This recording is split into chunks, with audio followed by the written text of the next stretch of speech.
भारत के 5 सबसे रहस्यमयी तालाब जिनके रहस्यों को वैज्ञानिक भी नहीं सुलझा पाए। नंबर 5, दलाही कुंड। झारखंड के बोकारो शहर से 27 किलोमीटर दूर स्थित इस तालाब के सामने ताली बजाने से पानी ऊपर की ओर उठने लगता है। ऐसा लगता है जैसे किसी बर्तन में पानी उबल रहा हो। इस कुंड का रहस्य आज भी रहस्य बना हुआ है। इस कुंड को देखने के लिए लोग दूर दूर से आते हैं। इसका पानी मौसम के विपरीत होता है, जो गर्मियों में ठंडा और सर्दियों में गर्म रहता है। मान्यता है कि इस कुंड में स्नान करने से चर्म रोग दूर हो जाते हैं। हालांकि वैज्ञानिकों का कहना है कि पानी में सल्फर और हीलियम होता है, जो त्वचा के रोगों को दूर करता है। कई वैज्ञानिकों ने इस तालाब पर रिसर्च किया और पाया कि इसका पानी जमुई नामक नाले के द्वारा गरगा नदी में मिल जाता है। ताली बजाने पर ध्वनि तरंगों के कंपन से पानी ऊपर उठने लगता है। अब तक इस कुंड में कई शोध किए गए हैं, लेकिन अब तक इस बात का खुलासा नहीं हो पाया है कि इस कुंड का पानी कहां से आता है और आखिर कहां जाता है। नंबर 4, बद्रीनाथ तप्त कुंड। बद्रीनाथ तप्त कुंड भारत का एक ऐसा कुंड है जिससे न सिर्फ भारत बल्कि दुनिया भर के हिंदू श्रद्धालुओं की आस्था जुड़ी हुई है। दरअसल ये कुंड बद्रीनाथ धाम के नजदीक ही मौजूद है, जो कि हर वक्त गर्म पानी से भरा रहता है। जब भी कोई श्रद्धालु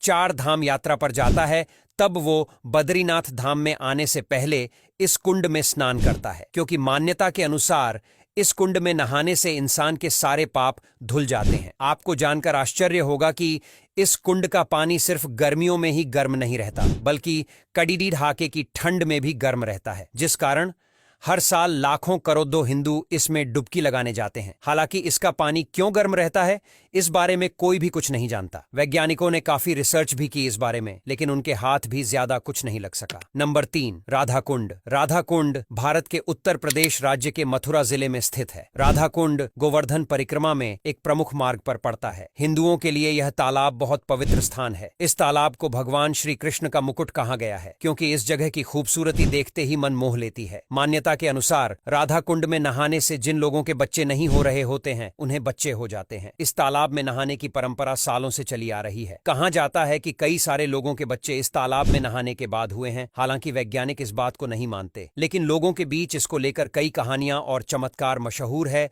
और इसी वजह से लोगों की आस्था इस स्थान से जुड़ी हुई है। नंबर 2, तुलसी श्याम कुंड। दोस्तों, अब मैं आपको एक ऐसे कुंड के बारे में बताने जा रहा हूं जो कि अपने प्राचीन इतिहास और गर्म पानी की वजह से भारत भर में प्रसिद्ध है। दरअसल इस कुंड का नाम है तुलसी श्याम कुंड, जो कि जूनागढ़ से 65 किलोमीटर की दूरी पर स्थित है। ये कुंड 3 भागों में बटा हुआ है और इन अलग अलग 3 भागों का पानी ही गर्म रहता है। हालांकि इन तीनों भागों के कुंड का पानी एक जैसे तापमान का नहीं होता, क्योंकि इनमें से एक का पानी बेहद गर्म, तो एक का मध्यम गर्म और आखिरी वाले का हल्का गर्म होता है। अब यह प्राचीन इसलिए है क्योंकि इसके पास में ही रुक्मणी देवी का 700 साल पुराना मंदिर है, जिस कारण लोग इसे किसी चमत्कार के रूप में देखते हैं और लोगों के मन में इसके प्रति आस्था भी अटूट है। नंबर 1, रेतस कुंड। रेतस कुंड सदियों से आस्था का केंद्र रहे केदारनाथ धाम से करीब 500 मीटर दूर सावित्री नदी के समीप स्थित एक बहुत ही प्राचीन कुंड है। पौराणिक कथाओं के अनुसार जब भगवान कामदेव महादेव के क्रोध से नष्ट हो गए, तब कामदेव की पत्नी रति बहुत ज्यादा रोई और ऐसा माना जाता है कि रति के असर से इस कुंड का निर्माण हुआ। इस कुंड की रहस्यमयी बात यह है कि इस कुंड में पानी में बुलबुले उठने लगते हैं। यही वजह है कि लोग इस कुंड का पानी पीते हैं। ऐसा माना जाता है कि इस कुंड का पानी पीने से भगवान शिव की कृपा प्राप्त होती है। इस कुंड में ज्यादा पानी नजर नहीं आता, लेकिन फिर भी लोग यहाँ जाकर आवाज लगाते हैं और सच में यहाँ पर बुलबुले भी उठते हैं, जिसे वैज्ञानिक भी समझ नहीं पाए हैं। अब यहाँ तक वीडियो देख ली है तो फिर वीडियो को लाइक और शेयर करना बिल्कुल भी मत भूलना। धन्यवाद।